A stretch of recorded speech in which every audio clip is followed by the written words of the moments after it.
এবার শাকিব খানের ছেলে আব্রাহাম খান জয়ের জন্মদিনে আমেরিকা থেকে দেশে ফিরে অপু বিশ্বাসের বাসায় গিয়ে ছেলের জন্মদিনের কেক কাটলেন সুপারস্টার শাকিব খান। ভাই মজার ব্যাপার হলো 29শে সেপ্টেম্বর রাত 12টার পর ঢালিউড কুইন অপু বিশ্বাস তার অফিসিয়াল ভেরিফাইড হ্যান্ডেলে ভক্তদের সাথে ছবিগুলো শেয়ার করেছেন এবং ক্যাপশনে তিনি লেখেন, বাবা এবং ছেলের একটি সুন্দর মুহূর্ত, সবসময় এভাবেই অটুট থাকুক।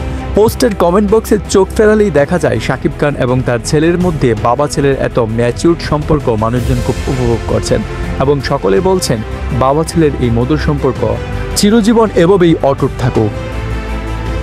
এবং বিশ্বস্ত একটি সূত্র থেকে জানা যায় ছেলের জন্মদিনে শাকিব খান এবার নাকি আব্রাহাম খান জয়কে লক্ষ টাকার ওয়াচ গিফট করেছেন, যে ঘড়িটার দাম বাংলাদেশি টাকায় প্রায় 12 লক্ষ টাকা। দর্শক শাকিব খানকে ভালোবাসলে অবশ্যই চ্যানেলটি সাবস্ক্রাইব করবেন।